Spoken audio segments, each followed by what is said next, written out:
Good morning, New York. This is the Jason Buford Show. I'm your host, Jason Buford. I am in New York. It is actually a decent day out. It's sunny, even though it's obviously cold. I'm in New York, but my buddy Adam is in Pittsburgh. Yes, I am. Yeah. And it's actually it feels kind of like a spring day here. It's kind of weird. Wow. Interesting. Yeah, it's like 50 degrees here. It will not be that way on Monday night. Right. So you were at Monday night. How cold was it then? It was. I think the game time temperature was like 20 degrees, but it had a real feel temperature of like 15 degrees. So Right. it was definitely chilly and cold.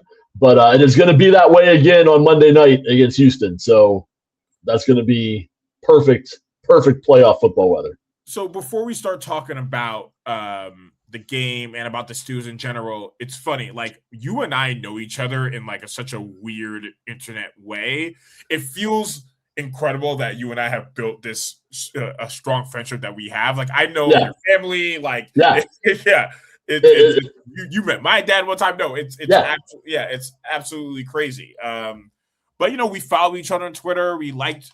I always like what you had to say about the Steelers. I'm a big Steelers fan. I wrote about how my father took me to the 2001 AFC Championship game. So that is Brady's first season. Yep. Brady gets hurt at halftime or in the second quarter, what have you. He had a sprained knee, overextended knee. I don't know who ran into him. It might have been Jayson Gilden ran into him, maybe. One of those guys ran into him.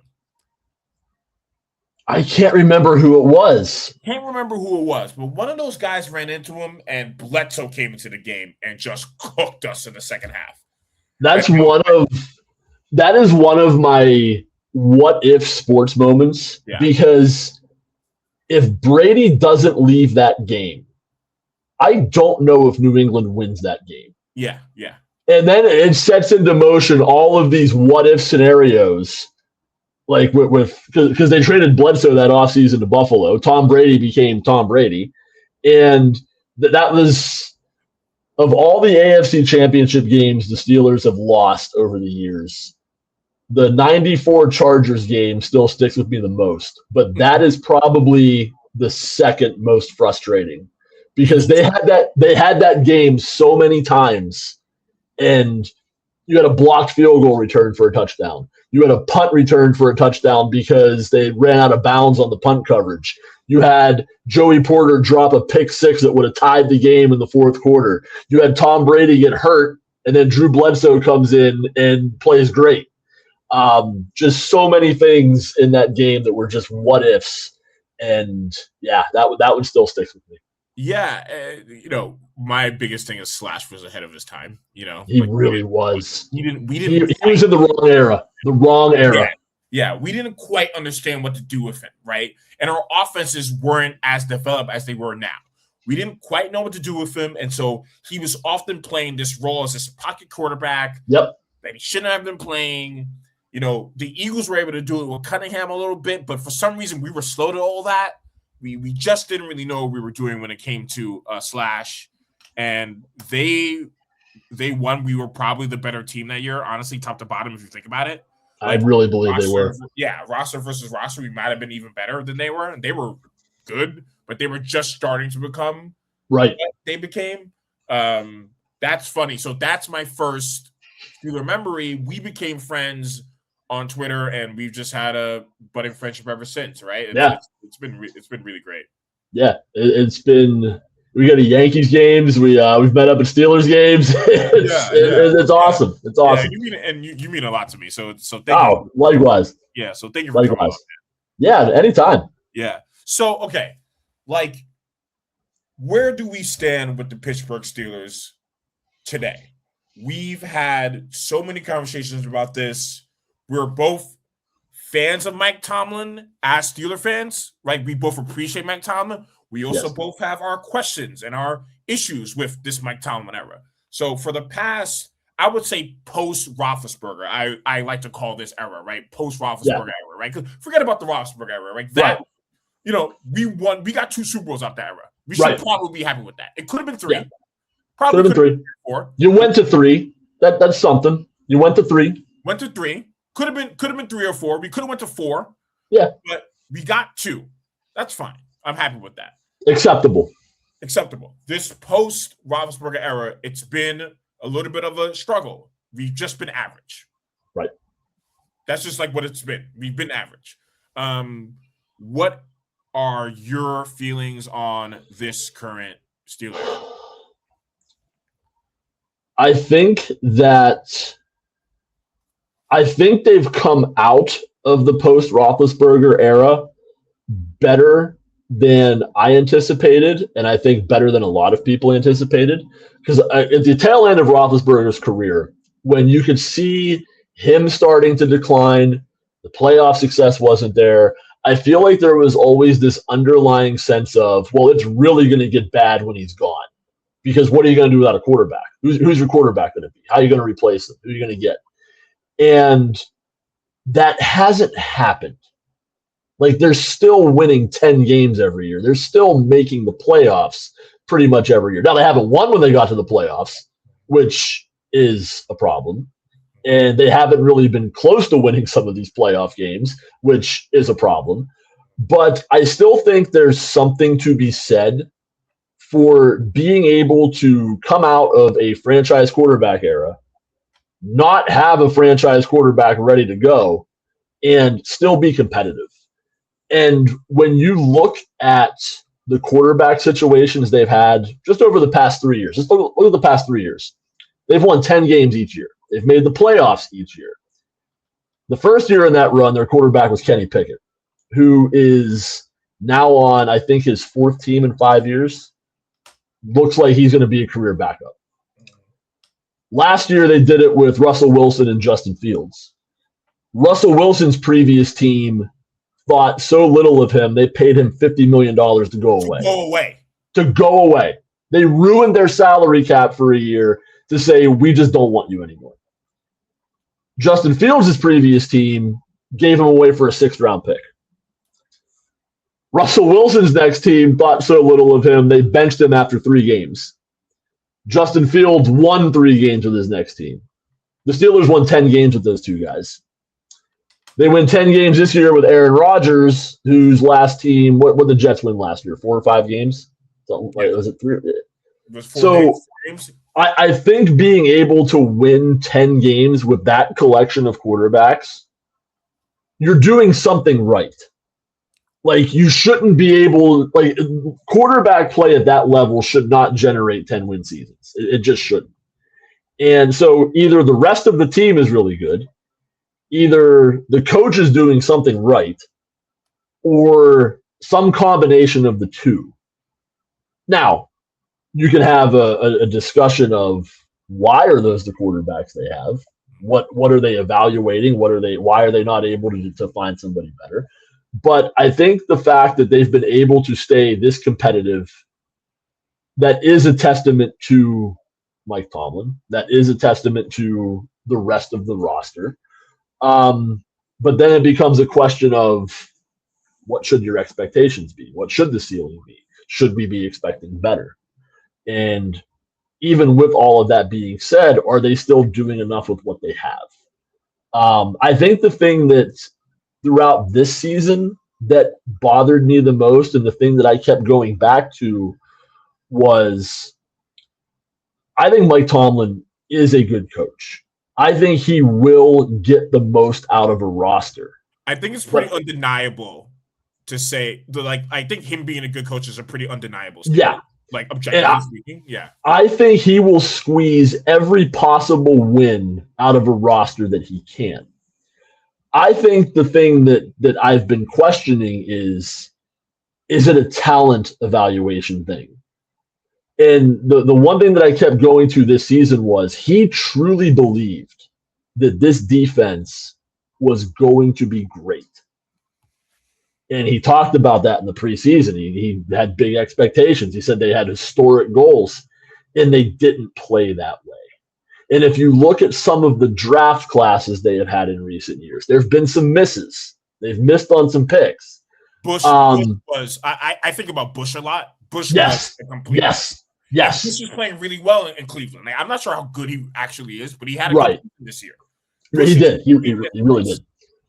I think where I started to fall this year was I think Mike Tomlin's a really good coach.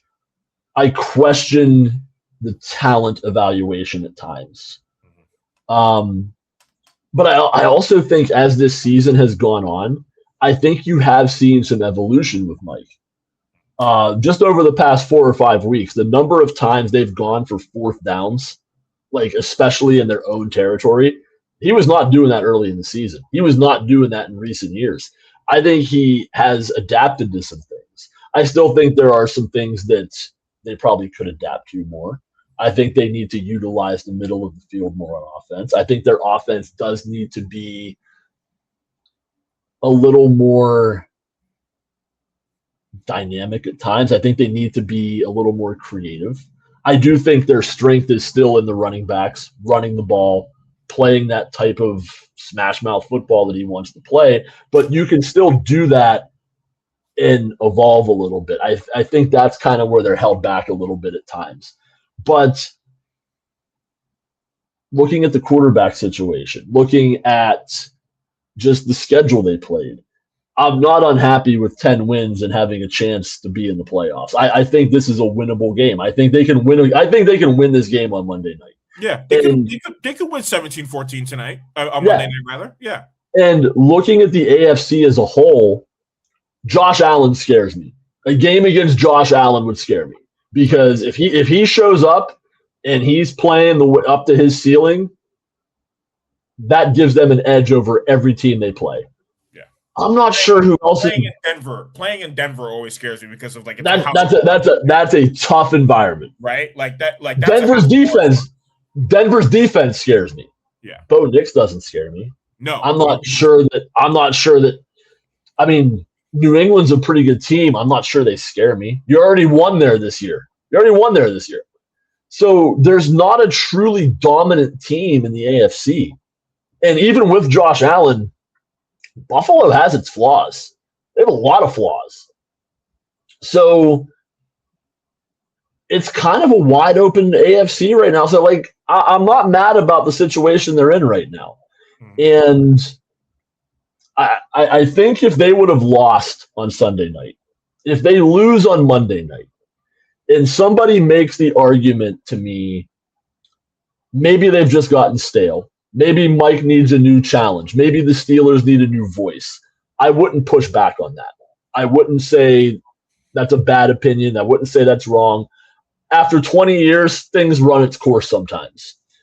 Where I get kind of like defensive of Mike is when I hear people say, well, he's just always been a bad coach. I should have fired him 5 or 10. Like, that's where I push back. Yeah. Like, I think there's a reasonable. Yes to me. Yeah.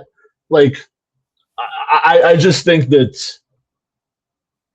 I think he's done a pretty good job recently. I think they've transitioned through the post-Roethlisberger era about as well as you could have transitioned without having a franchise quarterback ready to go.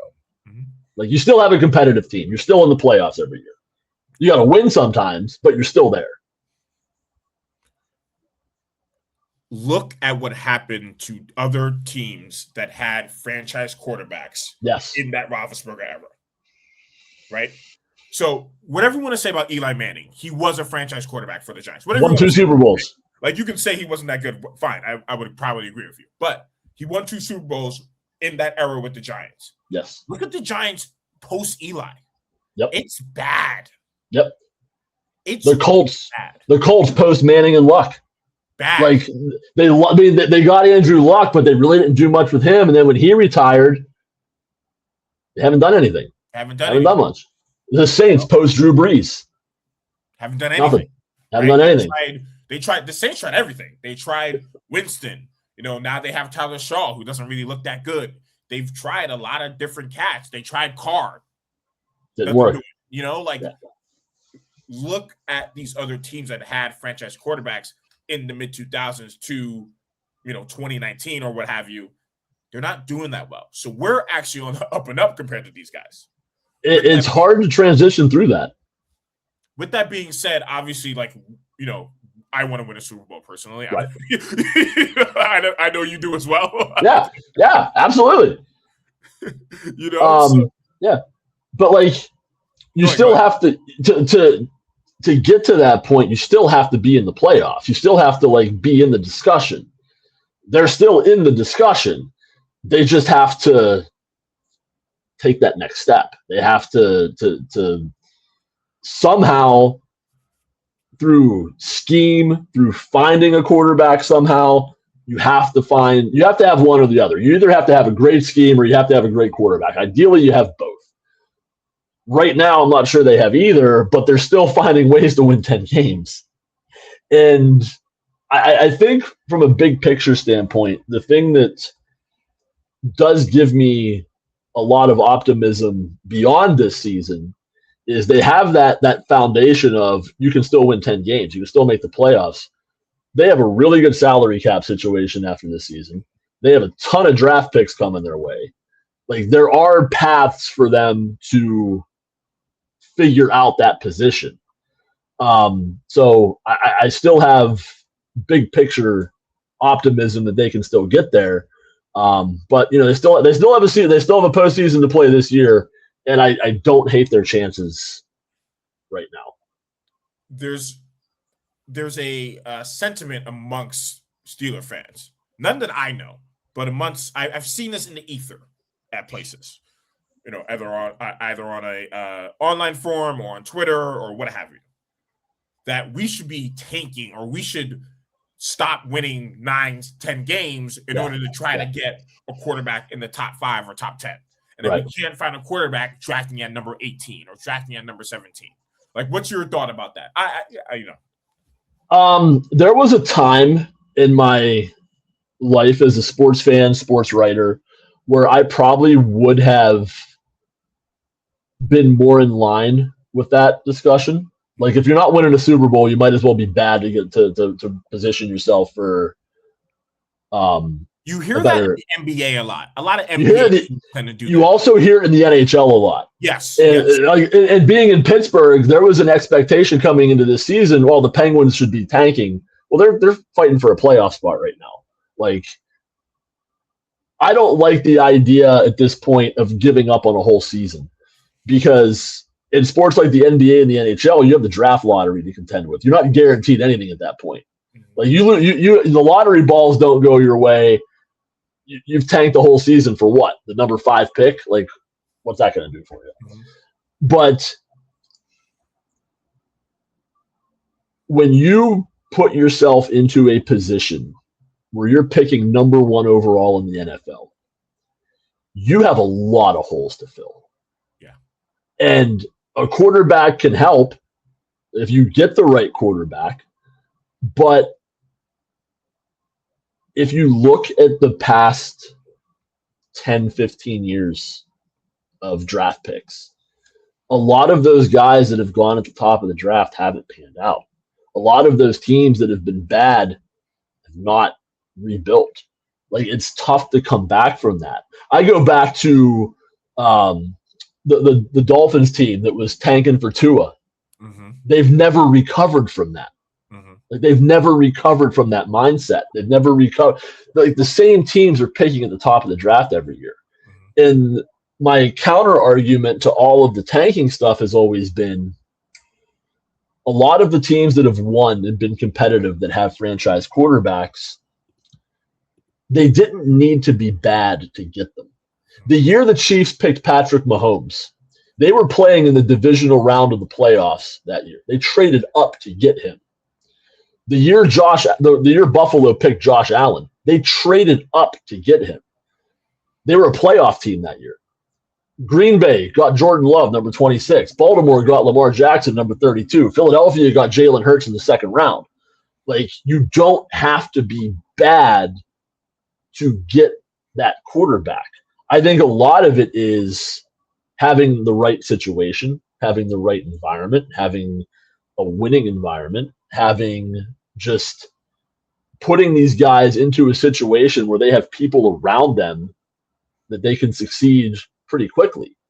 You're not just throwing a rookie quarterback into a situation where he has nothing around him. Like, I think Cam Ward could be probably a really good quarterback in the NFL.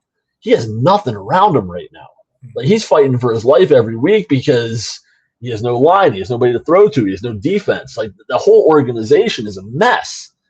Like, I don't know how that's going to work out for him. Like, even Bryce Young, like, he took a big step this season, and they made the playoffs, but they're still only an 8-win team because they just have nothing else around him. And I think that's another one of the things that I do think the Steelers can come out of this, because they do have the draft capital to move up if they like somebody. They've been investing so many resources into the line for so many years. I think their offensive line is to a point now where it's pretty good. Like, I think it's solid. I think Troy Fautanu is pretty good. I think Zach Frazier might have some All-Pros in him at some point. Mm-hmm. Broderick Jones was progressing before he got hurt. Mm-hmm. So, like, I think if you get the right guy into that situation, why can't you build off of that? They just have to evaluate the quarterback position better than they have evaluated it, right? And you have to have the aggressiveness to be willing to move up and get that guy. You have to be able to go from 27 to 12 like Kansas City did, to go from 20 to number 7 like Buffalo did, or just evaluate it correctly like Green Bay and Baltimore did and be willing to take Jordan Love and Lamar Jackson when everybody else passed on them.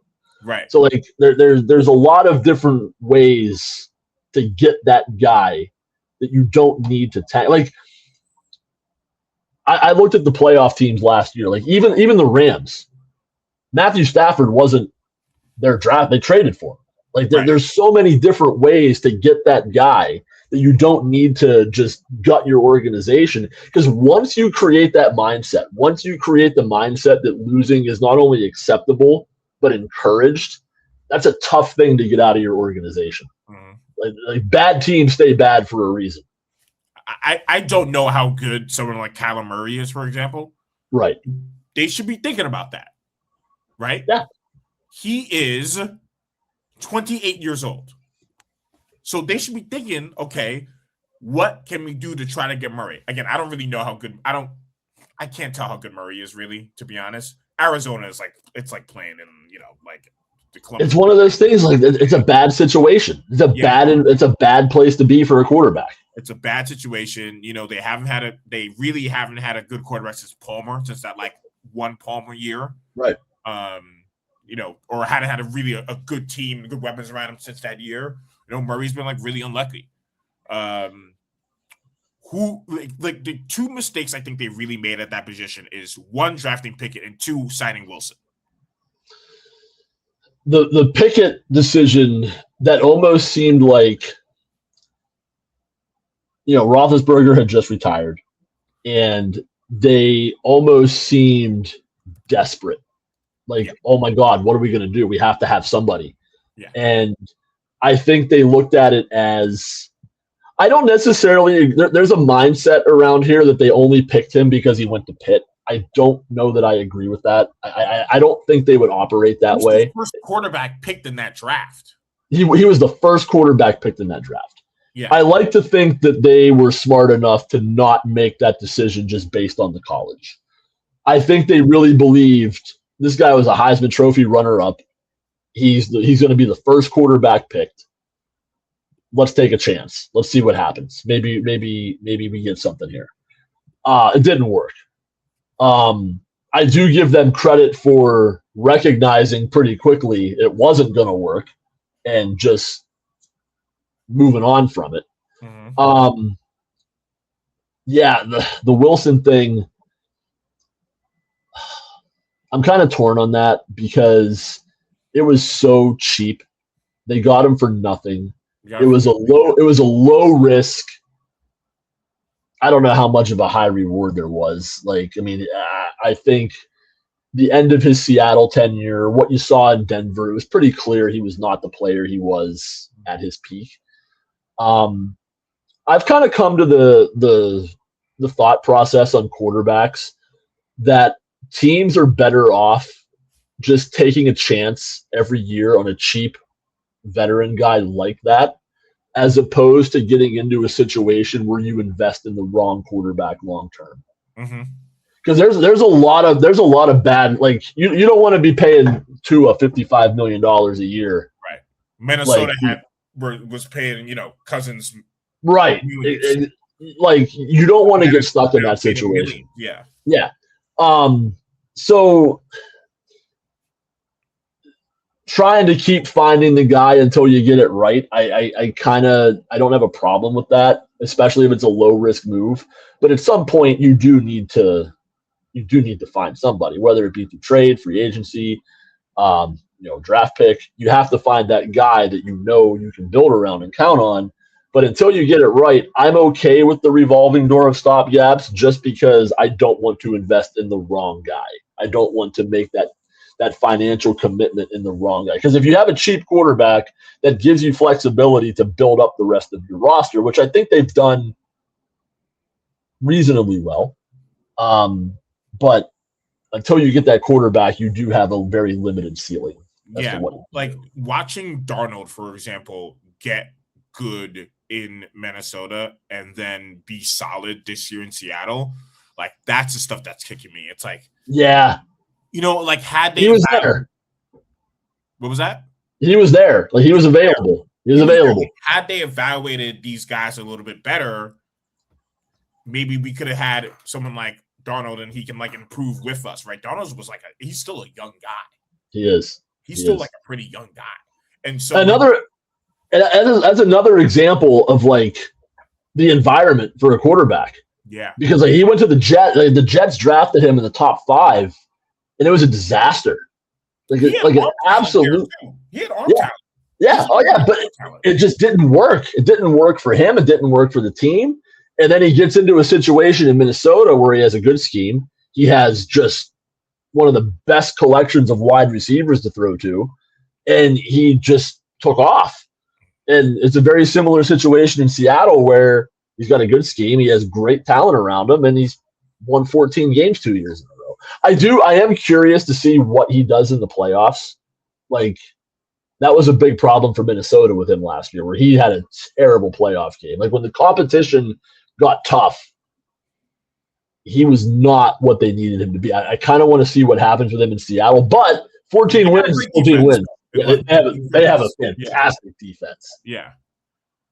So, who knows what will happen, but the Steelers have just missed on, it's the quarterback position. Like, it's the quarterback. For me to, when I talk to you about Tomlin this, Tomlin that, I understand what they're saying about the way we play.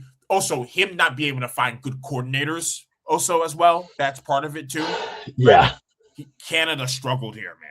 Canada really struggled here, I think the last good offensive coordinator they've had was Todd Haley, probably. Haley was a good coordinator. I loved Haley was good. He was good. People don't like Haley because he fights at everybody all the time. Right. But he got the job. He was good. They had good offenses with him. Acumen, right? He helped. I felt he helped Roethlisberger get to a different place in his career. He helped extend his career. Yes, post peak athleticism, right? Yes. So yes, like post BA area where he you can sense that his athleticism dwindled a little bit. Haley kept his career longer, and he, I don't think 84 really needed any help on the field, but off the field, yes. He got 84 to a place where he was unstoppable. Like he schemed with Bell so well. I mean, Bell, once Bell left the Steelers, he didn't do anything, right? No. That's one of the biggest Tomlin's strengths is you can say that once these guys leave, and Pickens had a great year in Dallas. He did. But we'll see. We'll see in a few years if he's still in Dallas. Yeah. We'll see. Yeah. Right? We'll see.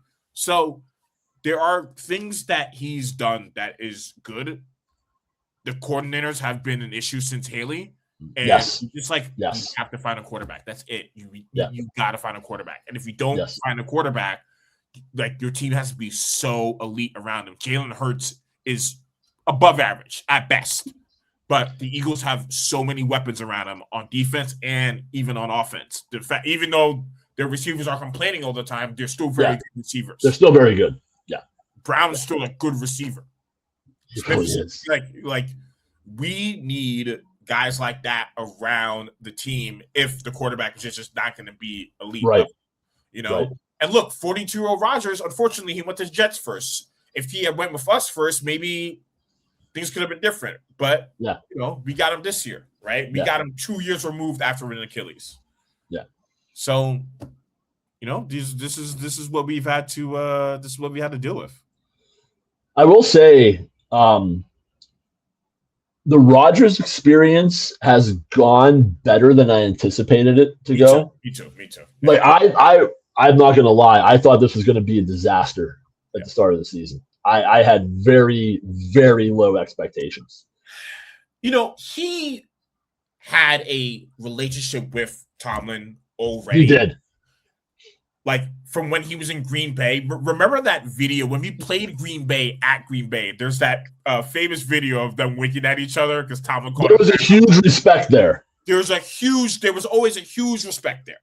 So I thought that, okay, at least we're getting a guy who clearly respects. The problem with him and the Jets is he clearly had really not a lot of respect for the organization. That's been my thing all year. I think he knew that was an unserious organization, an unserious team, and he treated it as such. That's why he was on McAfee every week. Like, none of that stuff has happened here from day one. Like, he has been a totally different person. The video, I don't know if you saw the video, NFL Films released, or maybe it was Inside the NFL. They released this video of him like hugging Tomlin. He was like, "Thank you for bringing me here." And then he hugs Hayward afterwards too. You know, there's clearly a humility in him this season that you didn't see with the Jets, right? Like, you know, talking about vaccines or whatnot. Yeah. Like that has not happened. None of that stuff has happened here. So he's clearly had a relationship with Tomlin. I didn't expect the balls that he threw to be still good. He throws a tight spiral. It's just the athleticism he doesn't have anymore. The athleticism. I still cannot believe he broke off that 20-yard run on Sunday night. I think it was like a 3rd and 7 play. Yeah. And because earlier in that game, he had another chance to run, and it went the complete opposite. He was trying to throw it on that play, and I remember I was sitting at the bar, and people were like, "Why didn't he run it?" I was like, "Well, he wouldn't have beat the guy anyway. I don't think he would have beat the guy." Yeah, because like if you think back to Rodgers in his prime, like the Super Bowl they beat Pittsburgh in, his legs were a big part of that game. Remember that game? Like he was flawless in that game. The fact that they even had a chance in that game at the end, given the way he played, it shows how good our team was that year. Yeah, right. Because he was amazing in that game. He was amazing that whole season. But his ability to scramble and extend plays and move out of the pocket, that was a huge part of his success. And that is clearly not there anymore. But every once in a while, you still see him uncork one of those throws. I believe it was the first drive of the second half on Sunday night. That pass to Adam Thielen down the seams on like 3rd and 7. Yes. Like where did that come from? Like that was a vintage Aaron Rodgers pass. Just if he would have walked down the field and handed it to him, I don't know if he would have put it in a better spot. Yeah. Or the pass to Freiermuth on that. The one that set up the Kenneth Gainwell touchdown. Mm-hmm. Like those are. He can still do that. He doesn't do it as consistently as he used to do, but it's still there. And we saw it a lot in the fourth quarter on Sunday night. And knowing that's still there, I think it raises their ceiling a little bit more than what it was with Russell Wilson last year, because Russ didn't really show much of that last year. Russ had a moon ball, and then he had a dump off play, right? That was it. That was it. He did not have the intermediate stuff. He did not have I think it was the Monday night game against Miami, the touchdown pass to DK that he just put right into like an impossible spot. Like you weren't seeing that from Russ. Mm-hmm. And the fact that Rodgers still has that in him sometimes, I did not expect that. I did not anticipate seeing that even as much as we have this season. So from his play on the field to the way he's handled himself, the entire Rodgers experience has been completely different from what I expected it to be. I can't tell if the Tomlin era currently is just a product of what happens post a franchise quarterback, or if it's emblem of something deeper and something that needs to be radically changed. I just don't.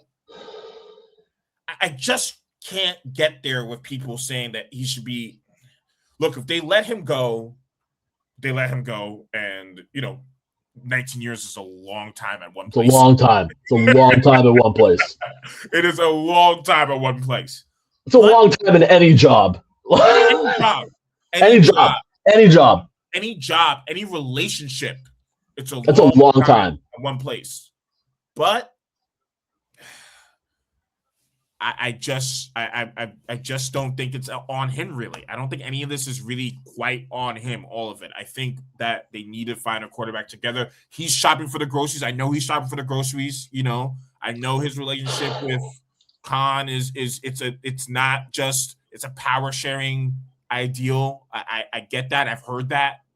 But I think Omar and Andy Weidel have more say in the roster than the perception. Like Tomlin, he's not. I don't think Tomlin has final say on everything, but I do think Tomlin has a lot of input. But I also think Omar and Andy also have a lot of input in what's going on. Like, I do think it's a collective thing. But yeah, like it's a long time. They're still competitive. They still have a chance every year, and I do think that this season they have a better chance than they have in recent years. And that's the one thing that I've noticed this week.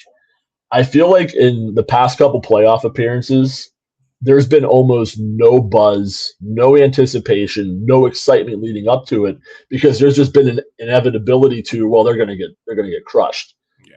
I don't sense Remember that Chiefs game? Yes. Was that 2022, that Chiefs game? Yeah. Why are we even playing this game? Why are we even playing this game? even going into last year's game, it was like, why?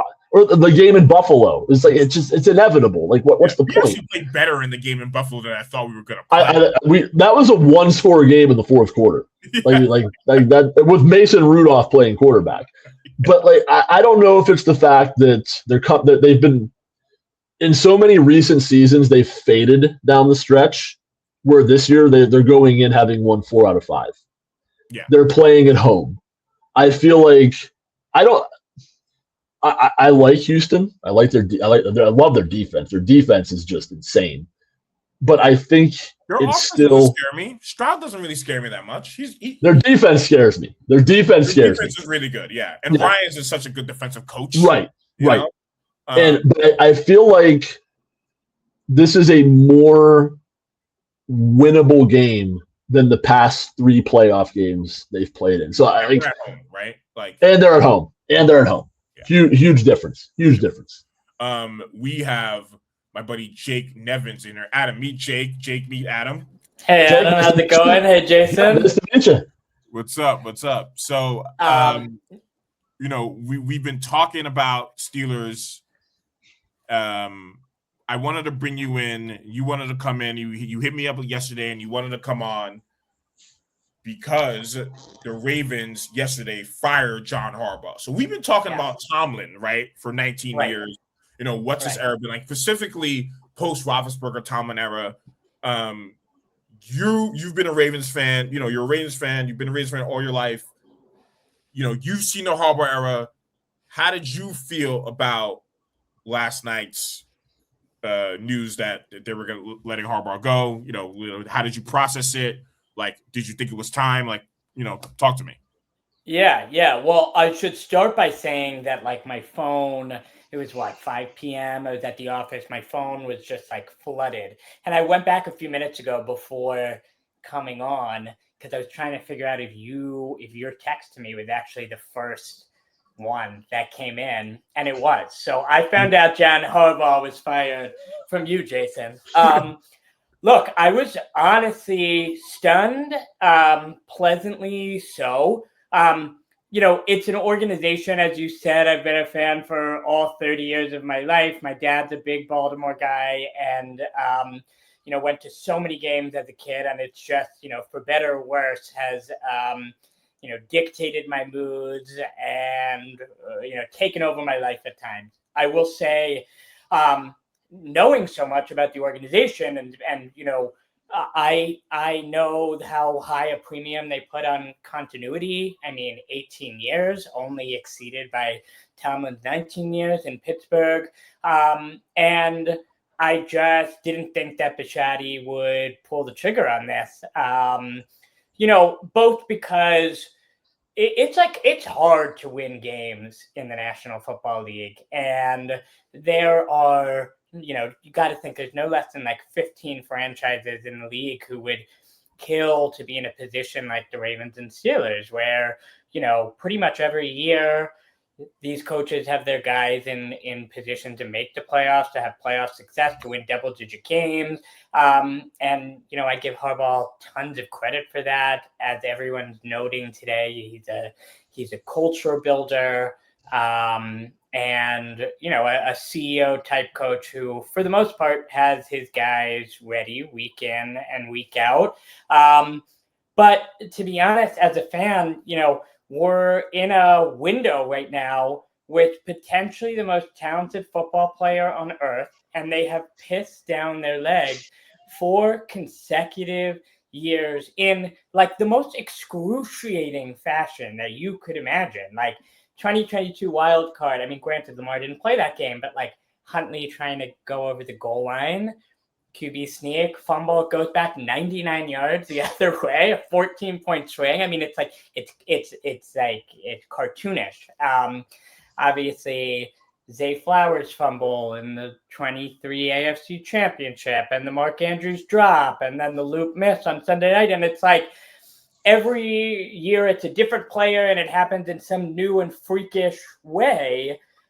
But like there needs to be like a karmic exorcism on the team. Right. And I think that, you know, frankly, you know, what I think pleasantly surprised me here is that Bisciotti like understands the stakes. Like you can't come back and run it back with this staff and a quarterback who seems just sort of, you know, dismayed. I don't know how to describe it, but it was the offensive coordinator that Lamar had to beef with, right? Not Harbaugh was the offensive coordinator.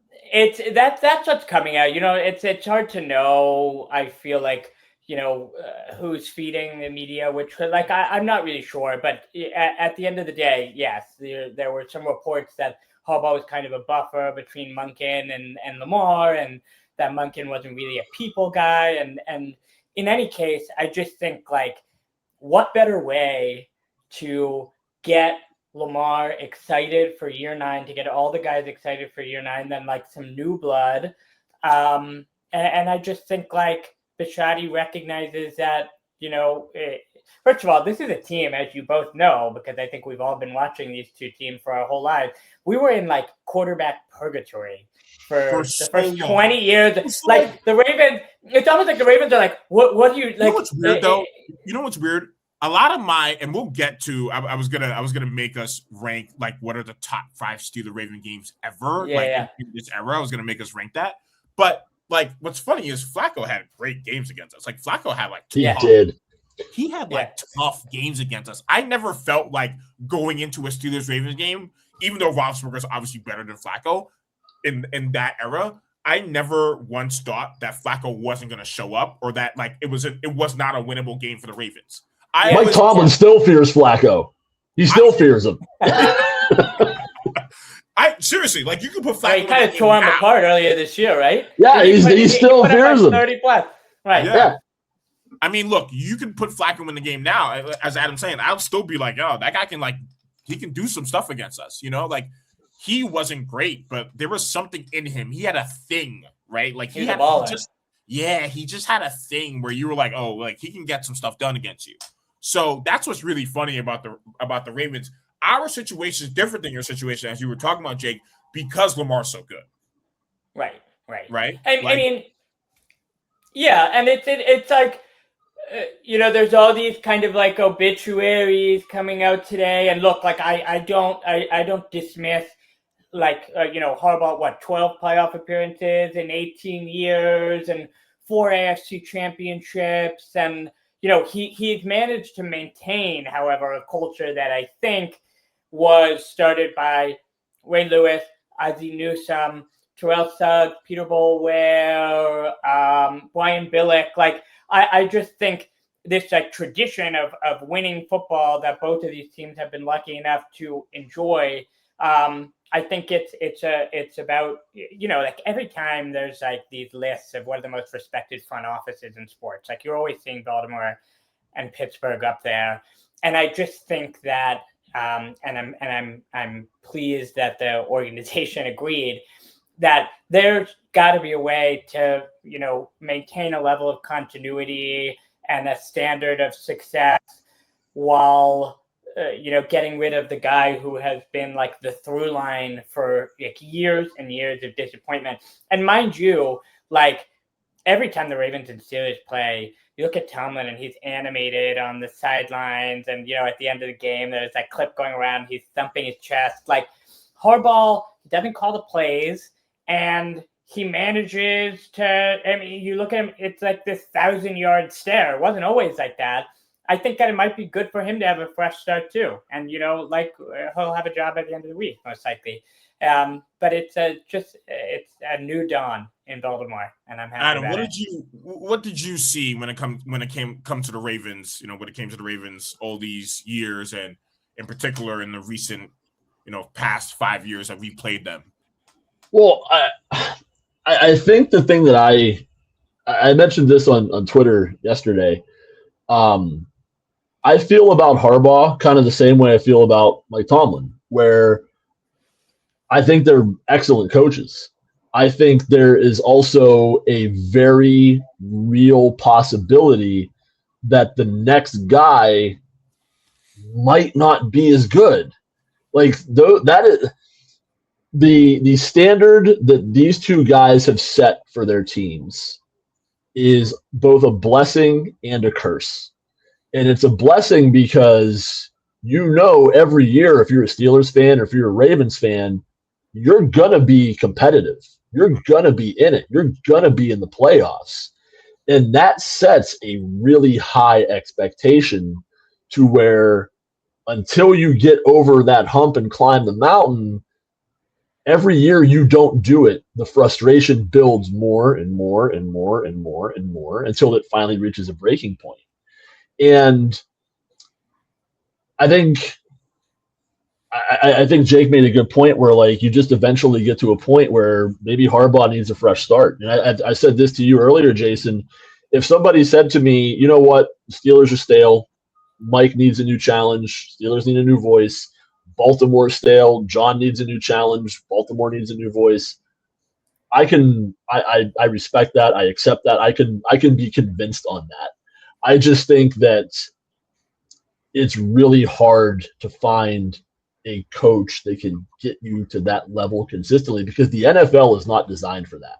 Mm-hmm. The NFL is not designed for consistent competitiveness.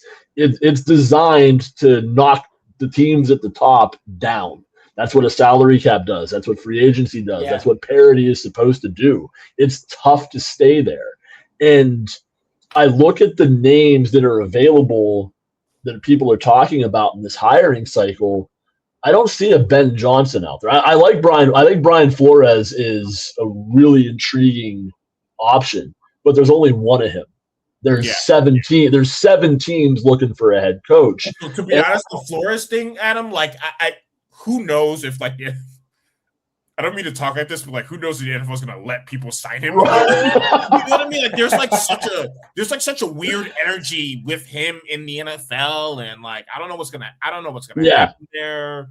You know, like, I don't know who likes him, who doesn't like him. You know, these owners, these guys stick together. You know, they do. You know, we'll see what happens with Flores. I think he's a really sharp mind. You know, like when we had him as our coach.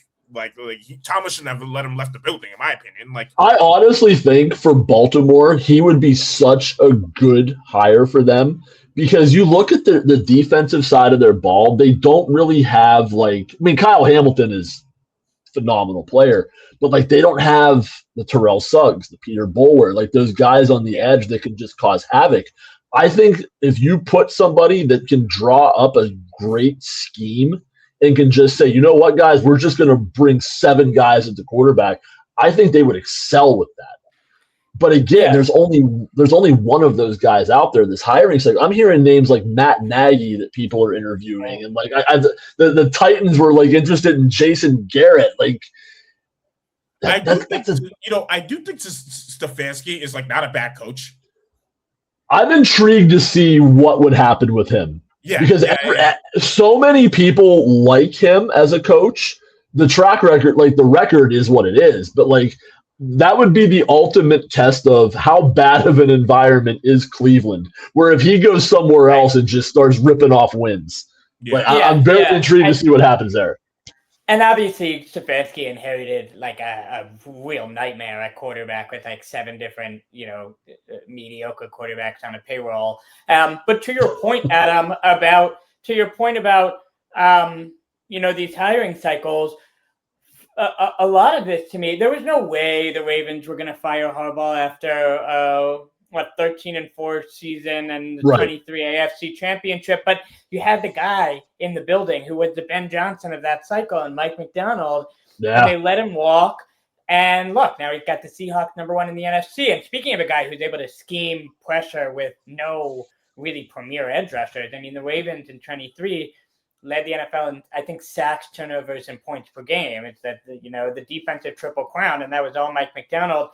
Zach Orr, a Harbaugh guy who had been in the building and played for the Ravens, gets the promotion and has, the defense is Swiss cheese. Like, it cannot get off the field in the fourth quarter. So, there's a nostalgic part of me that would really like to see them, restore that 2000s Ravens identity of a really just mean and swarming defense. And obviously now you get to pair that with Lamar instead of, Kyle Bowler.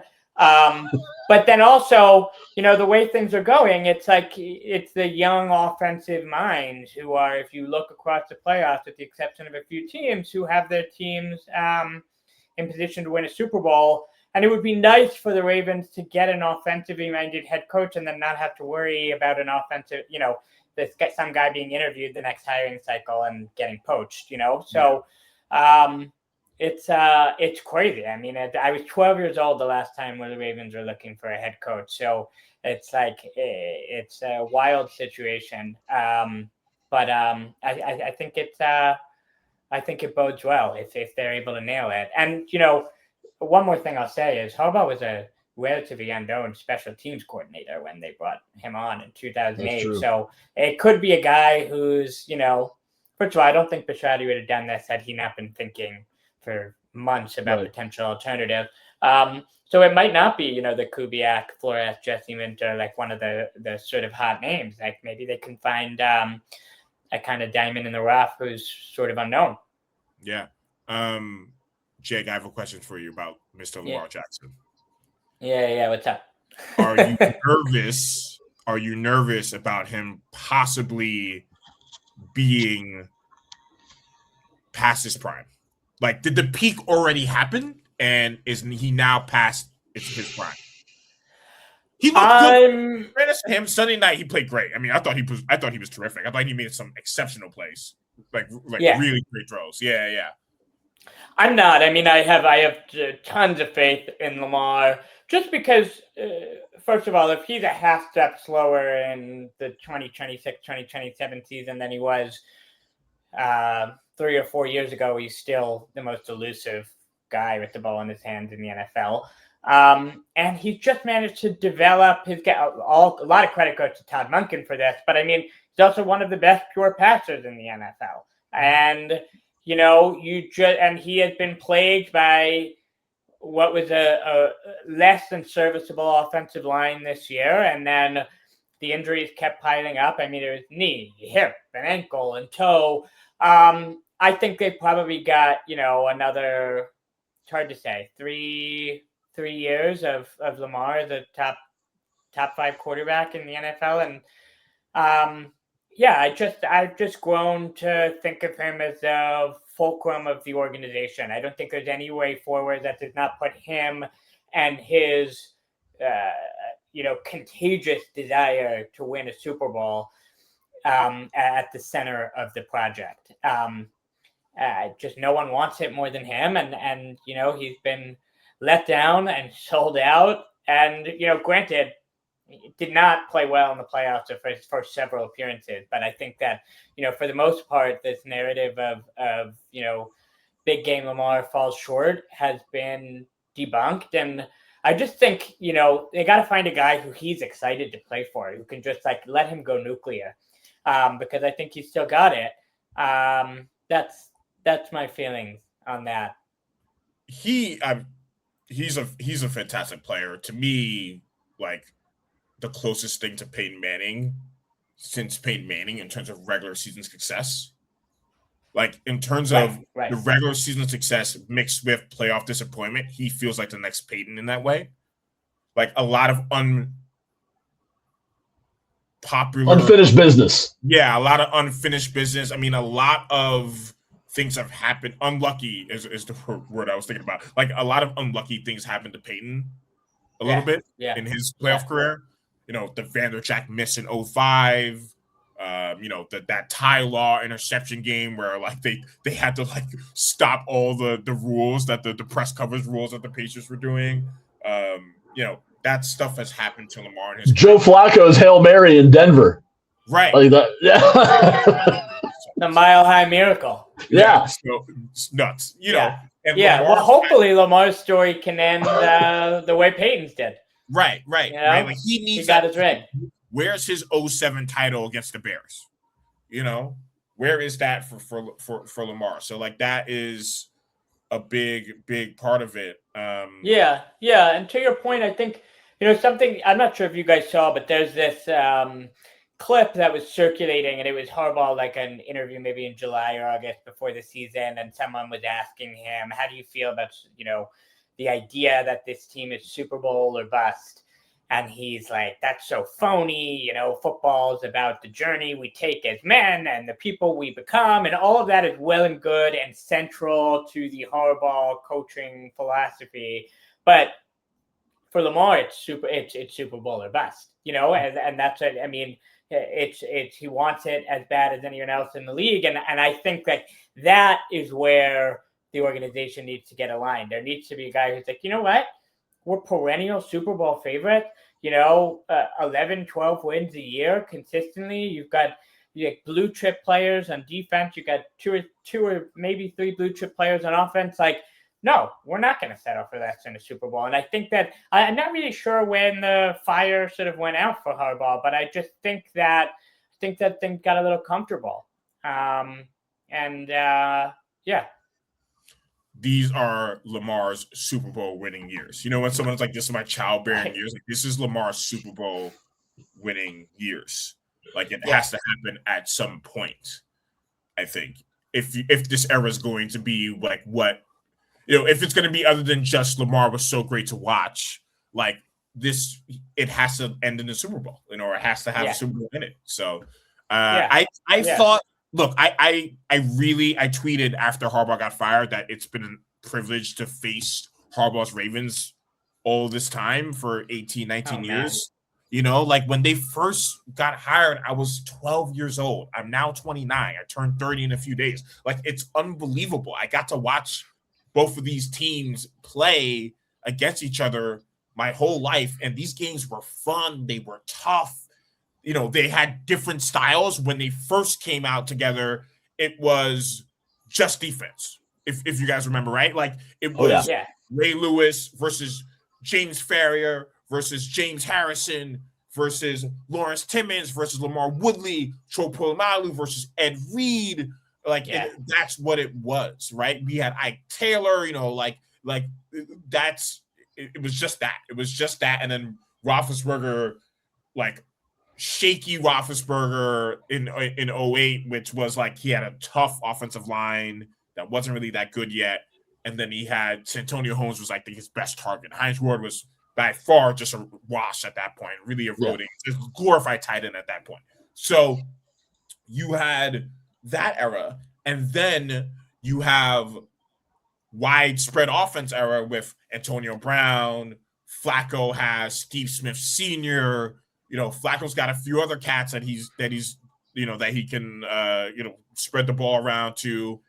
We have Brown, we have Bell, we have Bryant, we have all these different cats. And so those were like high flying scores, right? Those were like, we would win like 40-20, or it would be like it was crazy. And then we brought it back, I think, to the essence recently, which was like it was very defense heavy. And so we had all these different styles. It was really, really fun to watch all these years, I think. Yeah. It's best rivalry in the league. And I'll share a story. I think I was like 11 or 12 years old, and we went to a bunch of Ravens home game, but I had never been to a Ravens away game. And my dad was like, we're going to go out to Pittsburgh. And, I was like, I would do the purple face paint and the beads and like my Haloti Nada jersey. And my dad was like, you're not wearing that. You're not wearing that in Pittsburgh. And I was like, what do you mean? What are they going to do? They're going to curb stomp an 11-year-old? And he was like, you're not permitted to dress in your Ravens regalia in Pittsburgh. So just, that spirit doesn't, I don't know any rivalry in the league that's animated by that same sort of grit and just, both respect and like disgust for one another. And I mean, that was, like you said, that was Ray and James Harrison, Jerome Bettis, like, and I think Tomlin and Harbaugh, more than anything, like retained the spirit of the rivalry despite so much personnel changes and ups and downs. And it's, and Sunday was, I was, whipped my heart out, but I got to say, like, it was almost a bit easier to take than the annual Ravens heartbreak, because it's one of the greatest fourth quarters of any NFL game I've ever seen. Yeah, it was fun. The one thing that has always stuck out to me about the Pittsburgh-Baltimore rivalry is that for as intense and physical as those games have always been, I always have felt like there's been a respect between the players on both teams. Like Terrell Suggs and Ben Roethlisberger absolutely respected each other. Like all of these, like they were like proud to be a part of the rivalry. Those few years where Pittsburgh and Cincinnati had the big rivalry, I feel like there was no respect between the two organizations and between the two groups of players. And that's the thing that has always made the Pittsburgh-Baltimore rivalry such a special thing, is like they hate each other, but they're going to shake each other's hands after the game. Like you mentioned Haloti Nada, that guy, I would have killed for him to be a Pittsburgh Steeler.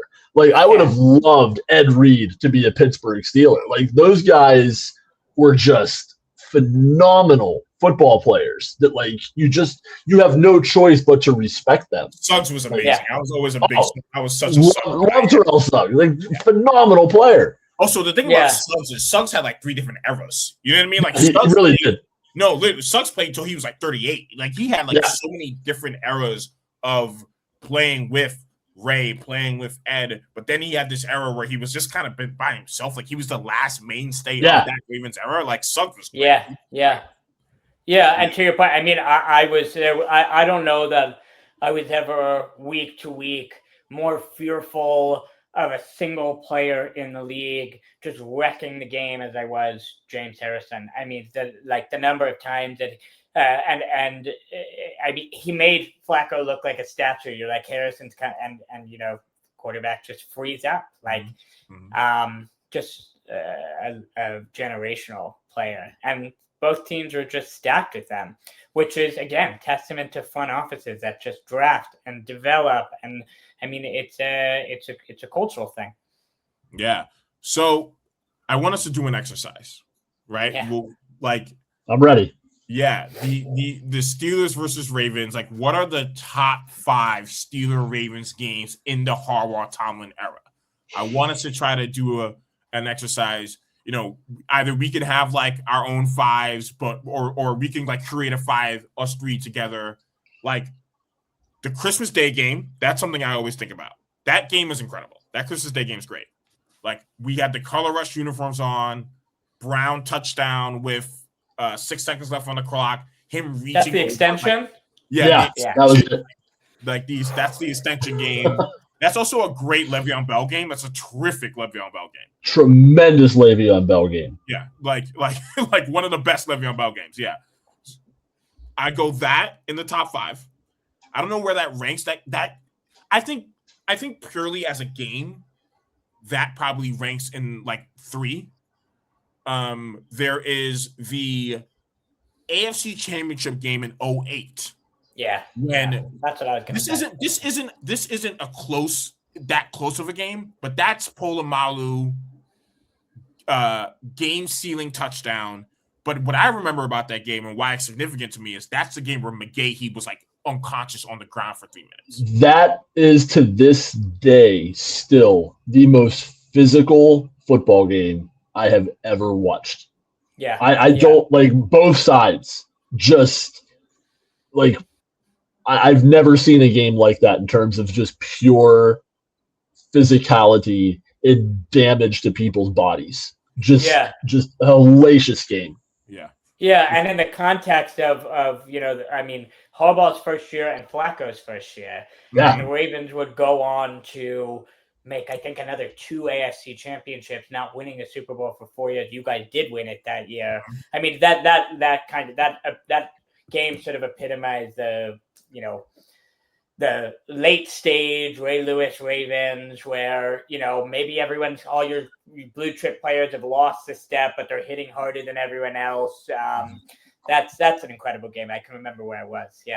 Yeah, that game was unreal. Like, it's not that close of a game, but it's as Adam was saying, I think it's the most physical football game I've ever seen. Well, it was close until excuse me. It was close until Troy had his interception. It was I think it was a 2-point game. I think he intercepted that pass with like 4 minutes left. Yes. And then that made it like a 2-score game. And then the next series was when Ryan Clark hit Willis McGahee, and he was on the ground for about 2 minutes. Well, they were both knocked out. Because McGahee got knocked out. Andy broke his ankle on the play, and then Ryan Clark knocked himself out, hitting him. Yeah, Clark knocked himself out, hitting him, and McGahee. Because if you watch that play, when Clark hit him, his foot like got stuck and he bent backwards. So like he got it on both ends on that play. I didn't know he broke his ankle on that play. Yeah, he broke something on that play. No, that is the most significant hit I think I've seen. Like, Clark had a few of them, but he did. That's the most significant hit I've seen Clark do, and the hit that reminds me most of like how dangerous this game is. Right. Yeah. It's that hit that's always in my mind about how dangerous football is. It's that hit. Like, that hit was like mesmerizing. I was like, what? Like, you can do that? Like, that's like it was scary. Yeah, by the way, Ryan Clark, I think, still thinks he can hit like that. I saw this video of him the other day where he's like, I don't know how old the guy is. He must be 40 years old. And they're like, Derrick Henry meets you in the B gap. What's happening? And he's like 10 times out of 10. Are you fucking insane? Henry versus Clark, that would have been great, man. Yeah. I'm thinking Henry versus Clark, Henry versus Harrison, Henry versus Lawrence Timmons. That would be great. Would have been great if we had it. He might have a couple more rings. Yeah. Yeah. So those two I think about 2010 in December, right? AFC North on the line. The Ravens should have won that game. And then Polamalu, the sack fumble, and then Isaac Redman. Yeah, that's got to be up there. The playoff game that year, because they played in the first playoff game. Yes, that was gonna be my number one. That's my number one. Because the Baltimore had a big lead, they jumped out 21-7 in that game, and that was the AB helmet catch, catch game. God. Yeah. Those are all up there. Those are all up there. And then there's Ravens driving, I believe, down a touchdown. Is this 2011? TJ, it's 4th and 18. Yes. This is a great TJ one too. A guy who, by the way, has great hands. Never dropped anything. Dropped a Flacco laser like 30 air yards. I mean, granted, it wouldn't have tied the game, but it would have gotten the Ravens to like the 15 or 20 yard line. They'd have been in field goal range. Right. Yeah, and I mean, so I think we just reeled off like four clutch Steelers wins. There's not. No. So thank God the Ravens didn't run into them in the 2012 playoffs. In fairness to you, Jake, there's also the Sunday night game in 2011, which is like the first game where Flacco beats Steelers. I'm trying to think about the. You remember that one? That's Torrey Smith at the last second. Yes. Oh yeah. Who was a rookie that year? Yes. That's Torrey Smith. At like with 8 seconds left. Like that's you guys a great one. Like the 20 and like it's like 8 seconds left. Torrey Smith touchdown on Sunday night, and like that, those games were like. I mean, I'm missing a few, right? Like I'm missing a few. I'm missing the Pickett, comeback from a few years ago at home. Like I'm missing a few, but those there was a great one maybe 1 or 2 seasons ago. Ravens come back and missed a 2-point conversion. Yeah. You know what's huge? That wild card game is huge too. Also, what we're missing is Thanksgiving Day with the scoreboard. The Tomlin scoreboard game. When he was standing on this, when he Thanksgiving, yeah. Wait, and then there's Tomlin tripping Jacoby. Yeah, that was it. Yeah. Is that the same game? Okay. Yeah. Well, his story was, he said on kickoffs, I stand on the sidelines and watch it on the scoreboard, and and yet in all the replays you see him just sort of like just casually. Well, if you remember, that was another game that had another just brutal hit. Lev got knocked out of that game. He took a huge hit to the head in that game. I think that was one of his first big breakout games, that Thanksgiving game. And then he ended up getting like knocked unconscious on a big hit. Like just another game that just had brutal physicality. For some reason, I am picturing the Ravens winning another game in Pittsburgh on another late Torrey Smith touchdown. It wasn't the Sunday night game, but there was another one. Yeah, I'm looking at that Le'Veon hit, and it's at the goal line, which is crazy. He actually scored a touchdown on it. It's at at the goal line. It's a gnarly hit too. I mean, the helmet flies off, but he actually scores here. Like, but for some reason, I'm picturing another late Torrey Smith touchdown, and I can't remember what year it was. Interesting. Let's see. I don't know, Jake. You remember that game? Let's see. I'm trying to jog my memory. Is that wild card? No, I think it was a regular. It was a regular season game, I think. Like it was early in the season. Okay. Yeah, this Torrey Smith touchdown on Sunday night. That was what a throw by Flacco there. That's a crazy throw. Yeah. Wait, you might be right, Adam. There's November 2011 Torrey with a 26-yard. No, or is that the same one as that's the Sunday night game? For some reason I'm thinking there was another one. Torrey Smith is like sneakily maybe top 5 wideout in Ravens history, given that there haven't been many. He was really good for he had a few years there where he was really a home run good. hitter. He was a home run hitter. Yeah. You know? Like he was the guy you had to account for. Like Derek Mason was the possession guy, and then Torrey Smith was the guy you had to be like, oh my God, this guy could swing a game on one play. Right, exactly. He reminds me a bit of. I can't find the. Maybe I'm thinking of something. He had a touchdown against us when he was in San Francisco. Are you thinking about that one? Maybe. I don't remember. I just remember the Ravens because I vividly remember the Sunday night game, but I vividly remember another game they won late where I think it was William Gay that got beat on it. Maybe it wasn't Torrey Smith. It might have been TJ that did it. Could have been a Hushmanzada touchdown. Might have been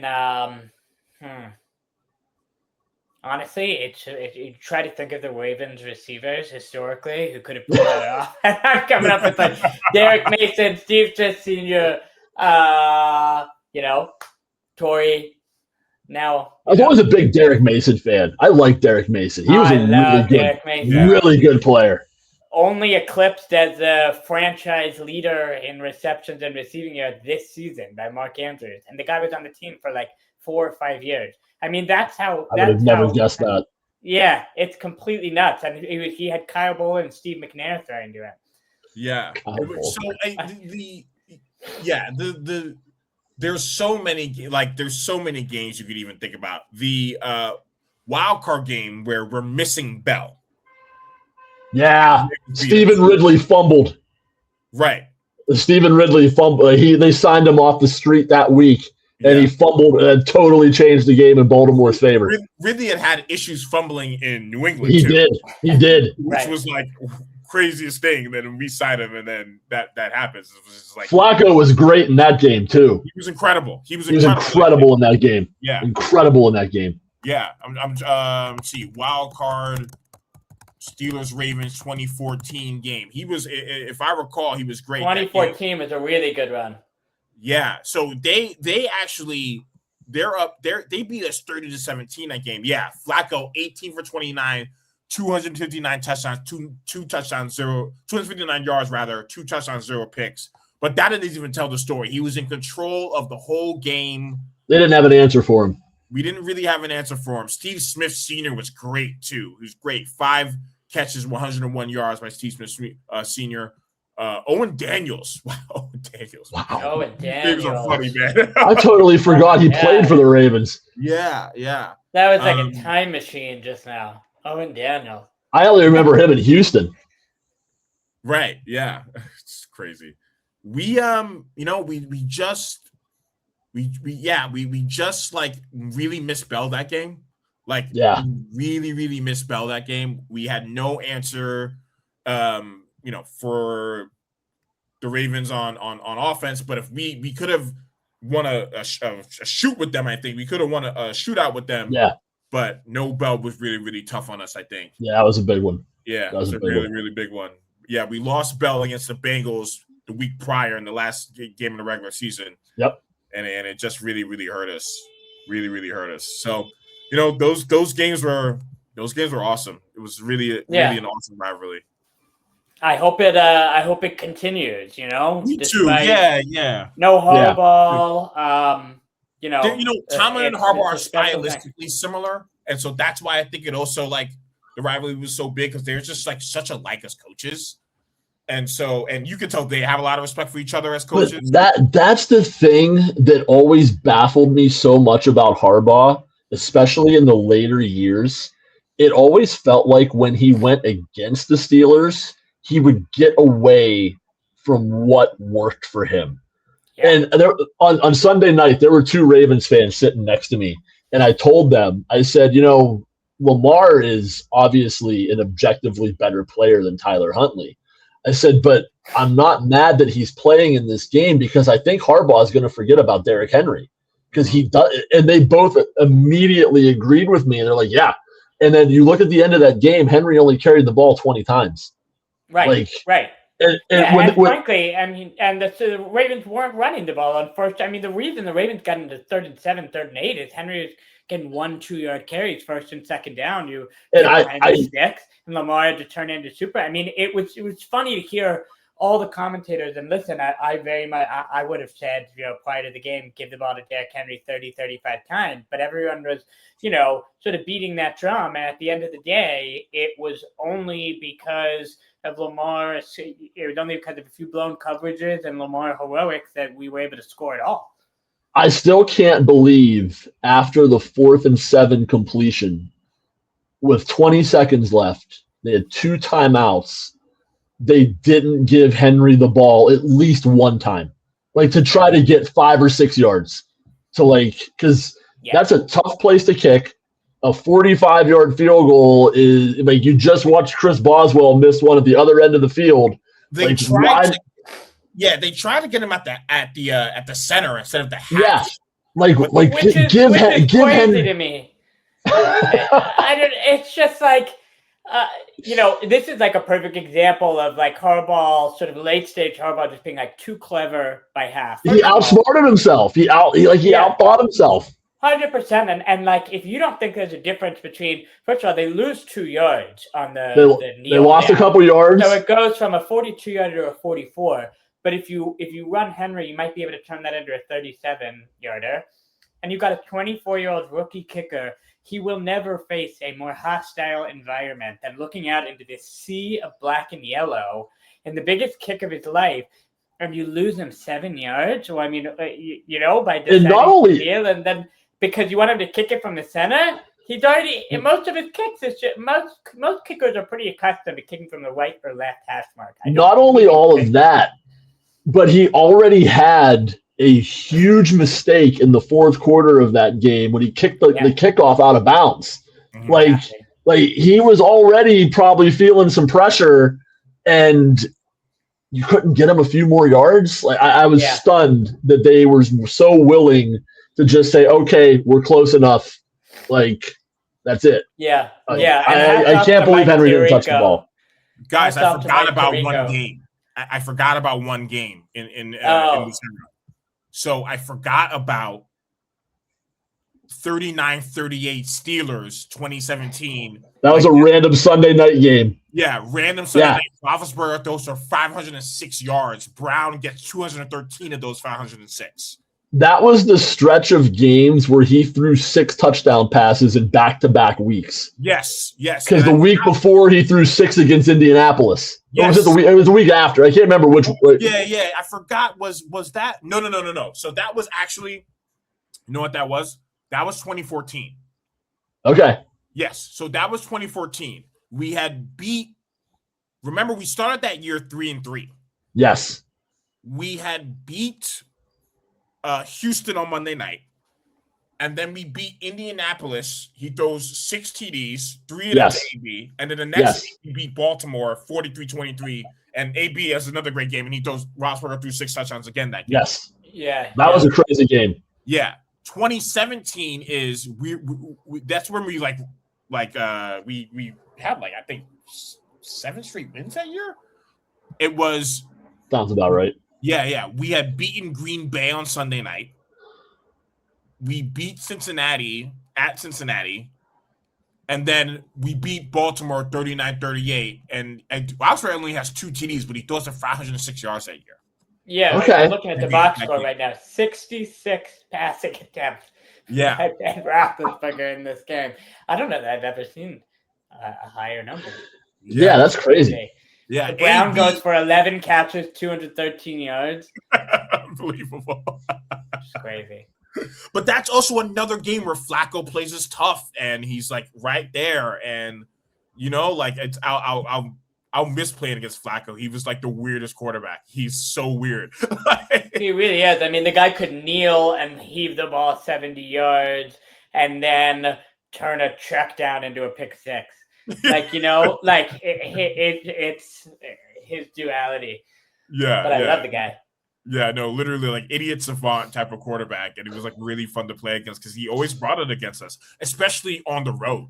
For some weird reason, he was precise against us. He always had it, Yeah, I don't know that. I think Harbaugh might have the most road playoff wins of any coach in NFL history, which is. I mean, I don't know a situation in the NFL that's, where you need to have a better coach than going on the road in the playoffs. I mean, that's a real feather in his cap, I think. I'm Googling that. Which coach has the road? It is Harbaugh with 8 victories. Wow. That's insane. All of which happened in like a 5-year span. That is wild. I never would have guessed that. Look, as we've been talking about throughout this, Adam and I have been talking about it. Now, Adam, Jake, and I have been talking about it. I hope these guys know what they're doing when they fire like good coaches. You know what I mean? Like, there is a chance, Jake. There is a chance that the next guy is not going to be a good coach. Yeah, yeah. It's not a gimme by any means. Yeah. I have my preferences, but who's your preference? Yeah. Well, first of all, I just saw, I mean, I'm sure there's like 7 more requests put out since we've been on this podcast, but I did just see that they requested to interview Anthony Weaver, Dolphins defensive coordinator, who was a Ravens assistant. And I think he might have been a Ravens player, which, I don't necessarily want them to, I don't need them to keep it in the family, but I do think that that's the kind of guy who could come in and get these guys, excited after heartbreak to make another run. I think he was a Brian Billick era player. I think he played there in the Brian Billick era. Wow. Yeah, talk about continuity. Yeah. And then I really I like the idea sort of sentimentally of like a Chris Shula type, a leader of men kind of guy who's an offensive guru. Defensive guru. But I don't know. We'll see which way it goes, but they better hit it. Yeah. Any predictions on where Harbaugh goes? All three of us. What are our predictions of where John Harbaugh goes next year? Giants. Yeah. Looking like Giants. a Giant. Giants. So watch out for Jackson Dart on the road in the 2020 Giants. playoffs. I hope. See, okay, here's the thing about going. I think it's Giants. Any coach that goes to the Giants needs to understand there is a chance that GM is fired next year. Yeah. He should have been gone after this year, in my opinion. I think the Giants have gross mismanagement for the past 6 or 7 years. I just think the Giants are it's a big market team. It's a team that's going to want a big name hire. I think it's going to be attractive to him because I do think they have at least a chance of a pretty good quarterback already in place. I think he'd be nuts to go to Cleveland. I think he'd be nuts to go to Las Vegas. I don't think Tennessee or Atlanta really inspire. I think the Giants are the most obvious choice for both sides. Both sides. Great young talent. But I do think, Jayson, you're right. Your point is, I think part of what makes the Ravens objectively the most attractive destination is Lamar, but also you're not gonna be fired, because you don't make the playoffs your first year. It's a team that's 3 head coaches and 30 years of existence. And I don't think that I don't think he's going to be crazy about the prospect of some, lunatic GM and owner sacking him because he didn't turn Jackson Dart and Cam Cadabo into a force to be reckoned with. You guys got to be a little patient. Yeah, I just I worry any coach, not just Harbaugh, any coach that goes to the Giants, what is the plan at that organization? Is Sean going to be fired after the end of next year? It's crazy that he got out of not being fired after this year. I don't understand that one at all. Yeah. PR for the Giants has been awful the past 6 years. As a born and bred New Yorker, me being a Steelers fan is really funny because my dad's a big Giant fan. So I see the Giants I read a lot of stuff about the Giants constantly. I read the Steelers number 1, obviously, and then the Giants. I read a lot of stuff about the Giants. I don't cheer for them, but I read a lot of stuff about them just to be able to talk to my dad about it, just to be able to talk to my friends about it. And the PR for the Giants is awful. The fan base is sick of it. They're I've seen them like this.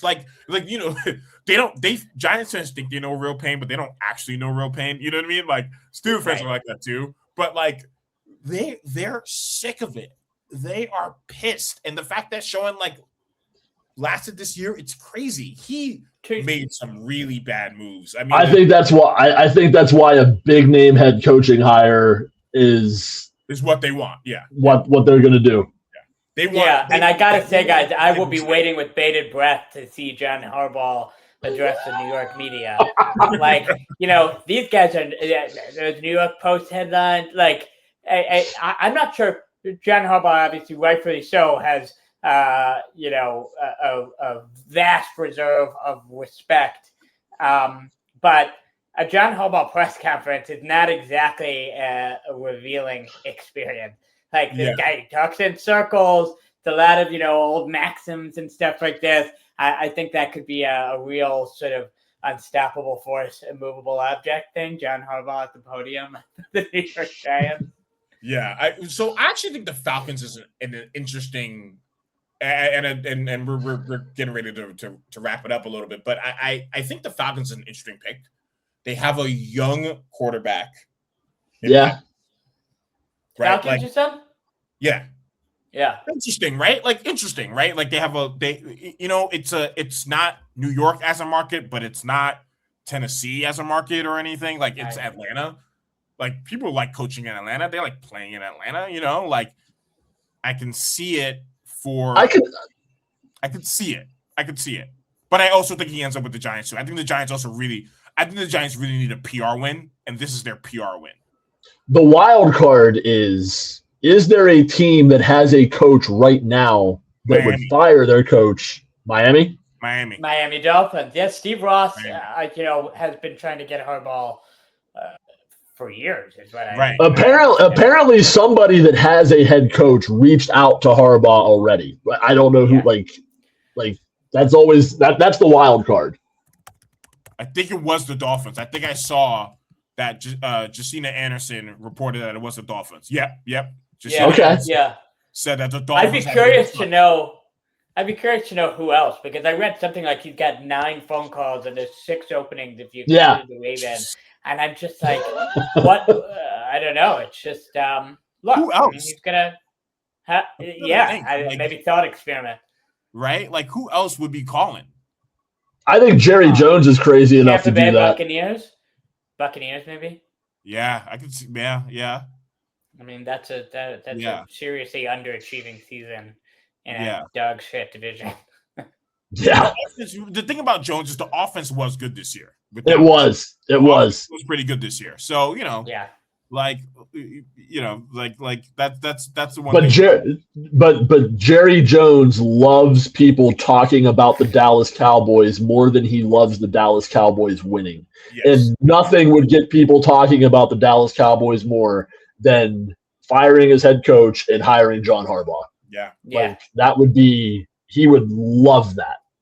Yeah. I could see them being a team that would be, because are you that attached to Brian Schottenheimer? Like you do that, right? Yeah, you're that attached to him. Like that was an out of left field hire to begin with, right? Like, so yeah, I mean, I would probably say Giants too. I think the Giants really want a PR win. I just think if I was Harbaugh, I would not want to go there personally. What about Washington? Who's the coach of Washington? Dan Quinn. They just fired their I like the idea of Dan Quinn in Baltimore. A young quarterback. You got an aggressive ownership there that wants to win. He knows the area. The area. Just fired Cliff Kingsbury, so obviously. Yeah, they just got rid of their offensive coordinator. Coaching the Commanders is a different thing than coaching the Ravens. Low key, it's like it's a wider thing, kind of. Right. Like it's I mean it's crazy to even think about. I don't think we even did predictions for Steelers Texans. What do we got? You asking me? I'm asking all of us. Yeah, even you. Right. Adam, you go first. I think I think it's going to be a very low scoring rock fight, and I think the Steelers might come out like 16-10. Something like that. I think this is the year Tomlin snaps his drought. I think they get a win here. Yeah, I would not be surprised in the slightest if the Steelers pulled this one out. What are they, 23-0 on Monday nights? Haven't lost a home Monday night game since 1991. I mean, that's like one of the most absurd stats I've ever heard. However, I think with this Texans defense, I think it's the best in the NFL. And they get DK back, but I really don't think CJ Stroud, who I find fairly unreliable, I don't think he's got to put up more than 17 to win this game. So I'll go Texans 17-13. I think we get it done too. I think we snap the streak. I think we snap it. I just think we. I think it's going to be ugly. I think it's going to be an ugly, like defense. Not much, and I think both coaches would prefer it that way, which is just going to lend itself to that. Our defense hasn't really been that bad. It's been fine. They had a couple busted coverages on Sunday night. I thought overall in that, like, it's crazy to say given the plays they did give up. But I thought they played fairly well on Sunday night, like other than the last 7 minutes. Yeah. Especially, the defensive line. The defensive line. Yeah, defensive line was phenomenal. Impressive. Yeah, phenomenal. Ben was great. I remember we were talking about earlier in the pod about how many guys has Tomlin got that haven't panned out. And right. One of them, right? Like, yeah. Like he's had moments. He's had moments, but there haven't been enough consistently of them. Yes. Yeah. And so if there's someone on defense that has struggled and held it back a little bit, I think it might be him, because Herbert's been really good. Highsmith's been very good this year. Very good. Very good player. We've seen better years from 90. Right? Yeah. Like we've seen better years from Watt. He can still make a big game, swing the game. He can still swing the game. He can still make a play. Highsmith is one of my favorite Steelers right now. I mean, I just think the guy very underrated, very underappreciated. Motor, exactly. Yeah. He would have fit right in one of those 08 games. Yes. Yeah. No, he reminds me of Lamar Woodley a little bit, right? I was literally just gonna say he has that same build. He even wears the same number. Yes. Yeah. And also Woodley was outshined by Harrison, but Woodley was very, very good. Very good on his own. Yeah, Woodley was very good. All right. There you have it. Thank you guys for coming on. This was really fun. Yeah, anytime. Good luck, guys. Thanks a lot. I cannot believe I'm saying this, but I'm hoping for a win for you guys. Appreciate that. Yeah, again, like there's something about the Tomlin versus Harbaugh era, the Ravens versus Steelers era, where I have a lot of respect for the Ravens. It's just like a really fun, genuinely tough matchup, physical matchup. It is football. Like the Ravens and Steelers, it is football. Adam, we're definitely gonna do this again sometime soon, maybe before whatever happens with Tomlin, we'll get reaction to it. Perfect. If they do nothing, we'll talk about that. If indeed this is his last year, I don't think it will be. What's your? I don't think so either. I think he'll be back. I think he'll be back for year 20 next year. Yeah. Also, we're big on like numbers and tradition and stuff like that. Like the 20th season, they want to do that with him, right? Yeah. I think he'll be back. Yeah. Especially since they got in the playoffs, won the division. I don't think they would, unless he just said, you know what, I want to step away, and I don't think he's going to do that. I don't think he feels that way. I don't think. Yeah, I don't think. He's 55 years old, right? I mean, he's got plenty of time left. I think he's younger than that. I don't think he has anything in his life outside of football. Like he's just obsessed with being a football guy. Yeah. Oh my God! Yeah, that he is. All right, gentlemen. This is a lot of fun. Thanks for having us. A lot of fun. Peace. Good luck, guys.